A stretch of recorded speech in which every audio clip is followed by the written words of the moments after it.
Proverbs chapter 31 verse 26. Okay, atong basahon tanan. 1, 2, 3, start.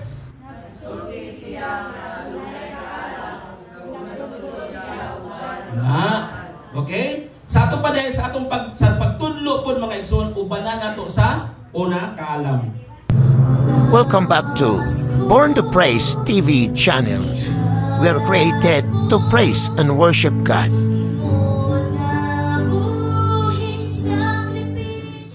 Wisdom gikan sa Dios. Guidance and wisdom. Dili lamang ni taman sa mga inahan. Kita usab mga amahan. Mausab ni ang atong buhaton sa ato ang mga anak, sa atong mga apo aron nga giyahan ta sa Dios. Na? Nagsulti siya, kaning siya din mga igsoon katong mga taong instructor, katong mga taong nagtudlo, no? Nagtudlo sa pulong sa Ginoo labi na ang inahan. Kay mao may highlight karong bulana. Okay? Nga adunay kaalam, then nagtudlo siya uban ang pagmahal. Pagtudlo adunay gugma. Kung ang bata mga igsoon nakasala, ayaw dayon og hapdusi, ayaw dayon og bunali, pasabta usa siya. And that is pagpakita sa usa ka pakigugma. Nganong gibunalan ka? Nganong imong gisilian ang baba sa imong bata? Tungod kay nakasala. Imo nang ipaliwanag mo sa kanya kung bakit siya ginanon, ginaganyan. Tagalog ko karon na, di ba? Kung bakit siya ginaganon, ginaganyan. Tama ba? Di ba? So kailangan nating ipaliwanag sa ating mga anak kung bakit natin yan ginawa. Kasi pag mali, hindi natin itolerate ang mali. Mali ay mali. Di ba? Ang sayop, ang insakto. Mao na nga magtanda ang bata. So karon mga igsoon, lahi na ang konsepto sa kalibutan kadto. Tuluan nimo ang bata malimot na. Nga naman tungod kay dako kaayo og karibal ang pagtudlo sa pulong sa Ginoo. Na sila mga gadgets, dito na sila malingaw, malimot na sila sa ilahang gitudlo. Pero usa ka challenge na sa usa ka inahan. Buutan og dedicated nga inahan. Challenge na nimo. Nga di ka mo give up sa pagpantun sa imong anak, di ka mo give up sa pagtudlo sa imong anak, kay lagi mao ni ang atuang noble role. Amen. Hallelujah. Kinsa na kag apon diha? Wala. Wala kag apon tungod kay biblical ni tagaan ta sa Dios og kusog. Tagaan ta sa Ginoo kusog. Muna nga atong dad-on gyud ang atong mga bata sa church. Bahalang magpabuyag na sila diha. Kay nga naman kinsa may musaway kung walay magpabuyag. Amen. So ang role nato mga igsoon buyagon. Hallelujah. Bahalang nag-unsa na behavior sa bata. Remember nga ang bata palangga ni Jesus. Amen. No? Ikaw naman ang meditate si Jesus waman. Di ba gipambuyag ni Jesus kung mga batang sabak kayo? Ingon sila, ayaw sila biti pag-adto din sa gingharian tungod kay ang gingharian sa mga bata para sa Dios. Hallelujah.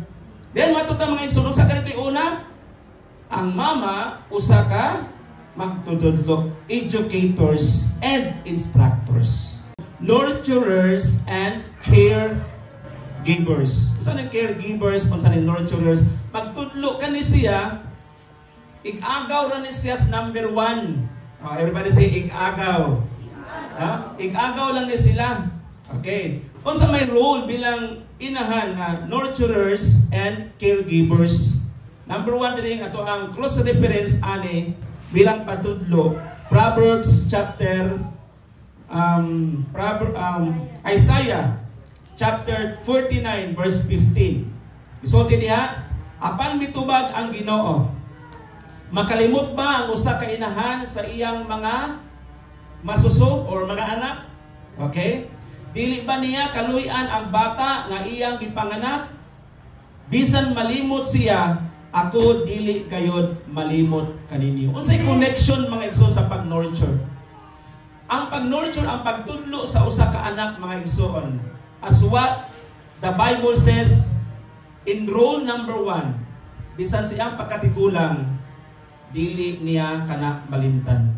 Tanawa ang Dios, bisan unsa ka buluyagon ang tao, bisan unsa ka barumbado ang tao, bisan unsa ka kulit ang tao mga igsoon, dili malimot ang Dios nimo ug nako. Amen. Labi na kung mupaduol ka sa iyang presensya, ang Dios mga igsoon, di niya hinumduman ang imong nangagi. Burado lahat ang imong nangagi. Ang tao ray maghinumdum kanunay sa nangagi. Sa una, kakato-kat pagtulo pa ng luha, kanang yung sipon, magtabisay pa. Huwag gudpigi ka unsa una. Apan tungod sa akong pagpaningkamot ni Agri ang gansa. Tungod sa among pagpaningkamot, naharuhay meron. Ano sa problema niya? Hay problema wala? Ha? Hay problema. Wa niya kalimtya. Kalimtan niya ang Dios. Tungod naman siyang pagpaningkamot, mga igsoon. Hallelujah. So kining mga atong pagmatuto sa ato ang mga anak, mga igsoon, magpabilin ni sa iyahang hunahuna. Sama sa Dios, mga igsoon. No? Doon ay mga panahon, di ba? Kung ikaw o ako, sige, lantaw sa social media, doon ay tulo ka buok anak, tulo ba to? Tulo ka buok anak nga iyahang gisilaban. Hangtod siya pod, nagsilab siyang kaugalingon. Silang tanan gihaya upat ka buok. So gikalimtan niya ang iyang pagkainahan, mga igsoon, ug una wala siya kabalo nga doon na siya dako kayong papel bilang inahan nga mutudlo sa iyang mga anak nga mga masuso. Mo na gisulti.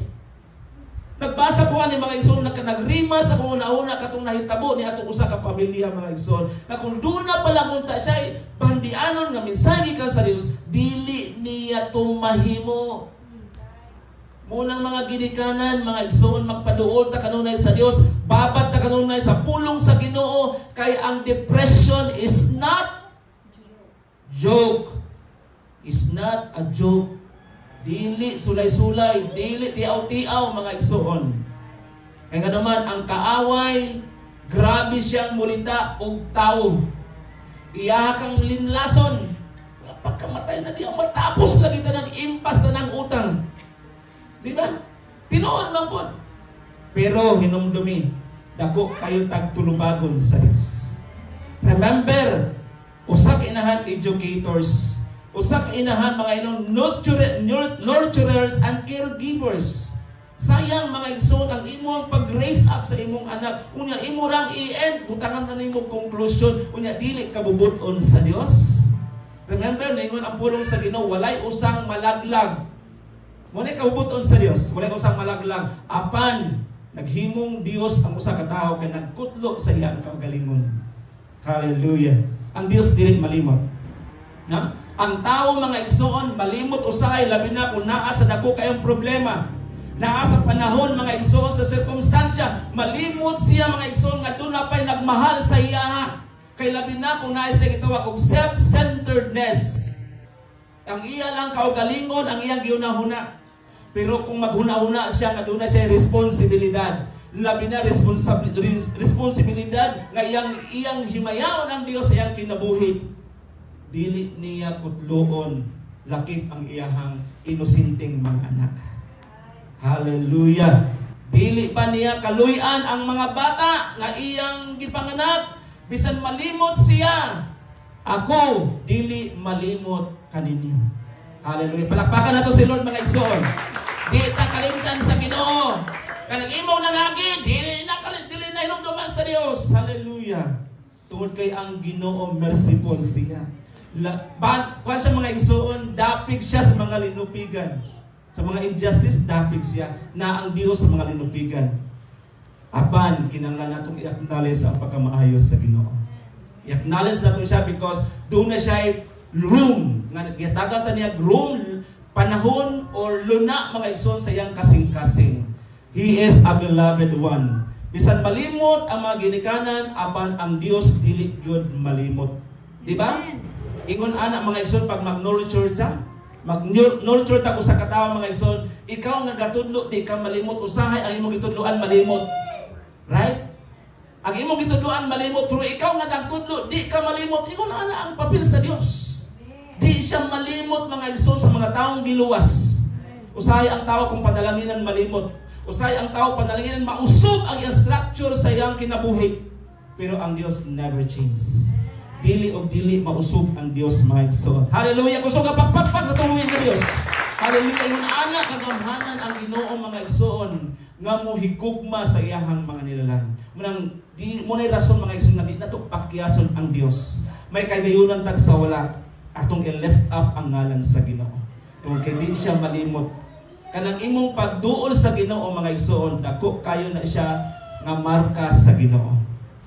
Dili og di ta kalimtan sa atong buhi nga Dios. Hallelujah.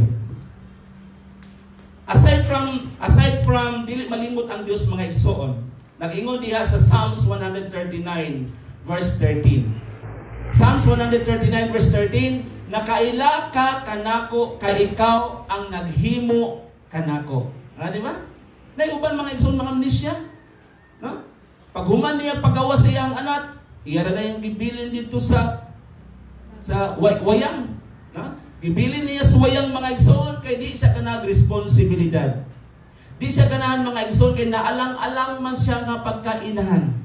Munang iyang giwala, iyang gilaglag, iyang bata, o wa man nadala og laglag, iyang gibiyaan mga igsoon sa dapit, diin dunay adunay makadipara diini. Pero ang Dios mga igsoon sa wala pata buhata, naa patas taguangkan sa atong mga ginikanan sa atong inahan. Ang Dios nakabalo na kung unsa atong pormada. Ang Dios nasayod na. Munang dili nato malilong mga igsoon bisag do na tay gihimo nga sekreto mga igsoon sa atong mga ginikanan, sa ato ang mga kaigsuonan, pero sa Ginoo dili gyud malilong ang tanan. No? Makita yun mga igsoon. Tungod kay ang Dios mo nag-umol dito sa taguangkan sa ato ang inahan. Wata nahimong karon. Wata nahimong kita karon kung wata ni agis taguangkan sa atong mga ginikanan.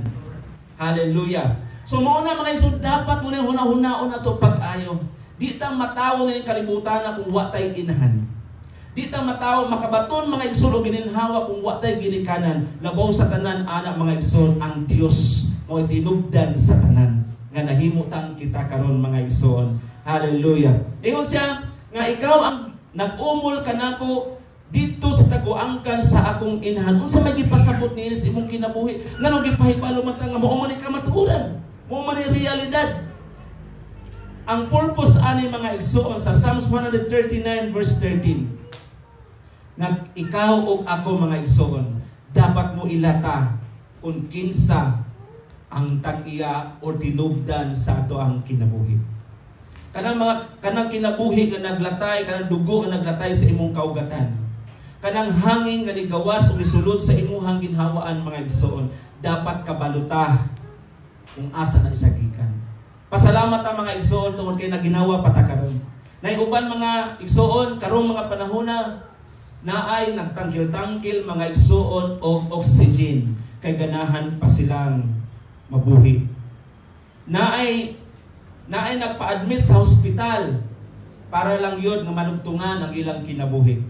Usa kini kanakong mensahe nato na dapat ilhon nato mga igsoon ang nag-umol. Kay sa pag-umol sa Dios. Thanks for watching. Please don't forget to like and subscribe.